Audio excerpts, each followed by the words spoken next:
រចំរឿងព្រេងនិទានខ្មែរសូមជូនរឿងចៅសុកនិងចៅសៅកាលពីព្រេងនាយមានបុរសពីរនាក់សម្លាញ់នឹងគ្នាមួយឈ្មោះចៅសុកមួយឈ្មោះចៅសៅបានបួសនៅវត្តមួយជាមួយគ្នាបួសយូរបន្តិចក៏សឹកមកវិញហើយក៏ជាសម្លាញ់នឹងគ្នាទៀតសន្យានឹងគ្នាថាបើអ្នកណាក្រត្រូវជួយគ្នាហើយបុរសទាំងពីរក៏មានប្រពន្ធកូននៅរកស៊ីទីតីពីគ្នាចៅសុករកស៊ីទៅមានទ្រព្យរបស់ច្រើនឯចៅសៅល្ងងខ្លៅក្រលំបាកហើយប្រពន្ធមានសហាយផងចៅសុកដឹងថាប្រពន្ធចៅសៅមានសហាយហើយក្រលំបាកដូច្នេះទៅសួរចៅសៅទៅដល់ឃើញចៅសៅក្រលំបាកមែនក៏បបួលចៅសៅទៅរកស៊ីហើយនិយាយថាត្រូវឯងតាមពាក្យអញចៅសៅក៏ព្រមតាមពាក្យចៅសុកចៅសុកក៏បបួលចៅសៅទៅកាប់ឈើធ្វើក្តារមឈូសលក់ចៅសៅតាមពាក្យចៅសុកក៏ព្រមទៅជាមួយគ្នាឯកូនសេដ្ឋីដែលមានសហាយនឹងនាងបិចជាប្រពន្ធចៅសៅឃើញចៅសៅមិននៅផ្ទះក៏ទៅដេកនឹងប្រពន្ធចៅសៅរួចហើយវិលមកផ្ទះវិញចៅសុកនិងចៅសៅធ្វើបានក្តារមឈូសមួយក៏យកមកដាក់ក្នុងផ្ទះហើយទៅធ្វើក្តារមឈូសមួយទៀត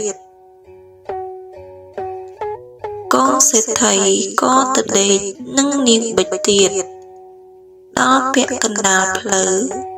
អាត្រៀតចៅសុកនិងចៅសៅមកផ្ទះវិញចៅសុកខំដើរប្រញាប់មកមុនស្រែកហៅប្រពន្ធចៅសៅឲ្យបើកទ្វារឯកូនសេដ្ឋីក៏ផិតភ័យរត់ពង្រួចនាងបិចឲ្យសហាយចូលដេកក្នុងក្តារមឈូស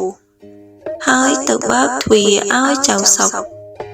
ចៅសៅចូលទៅក្នុងផ្ទះនាងបិចសួរថាដូចម្ដេចបានជាវិលមកវិញចៅសៅប្រាប់ថាចៅសុកឈឺក្បាលហើយវិលមកវិញហើយចៅសៅប្រាប់ទៅនាងបិចឲ្យដាំបាយស៊ីបាយរួចដោយចៅសុកដឹងថាសហាយនាងបិចដេកក្នុងក្តារមឈូសក៏ប្រាប់ទៅចៅសៅថារកផ្ដៅចងក្តារមឈូសទុកក្រែងចោលលួចចៅសៅក៏យកផ្ដៅមកចងក្តារមឈូសទុកក្រែងចោលលួចចៅសៅក៏យកផ្ដៅទៅចងរួចស្រេច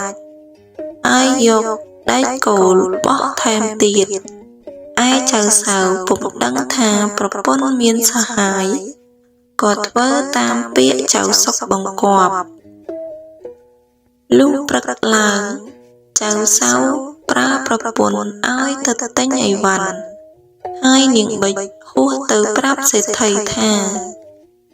អើឪពុកម្ដាយចាំទិញមកឈូសត្បិតកូនសេដ្ឋីទៅដេកនឹងខ្ញុំ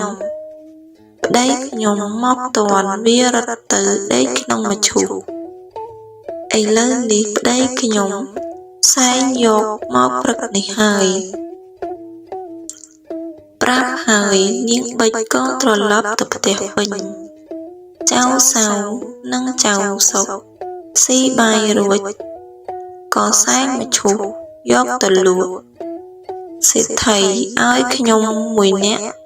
ចាំមើលផ្លូវផ្ដាំថាបើឃើញអ្នកណាសែងក្តារមឈូសមកលក់ ឲ្យរត់ទៅហើយយើងចៅសុកនិងចៅសៅ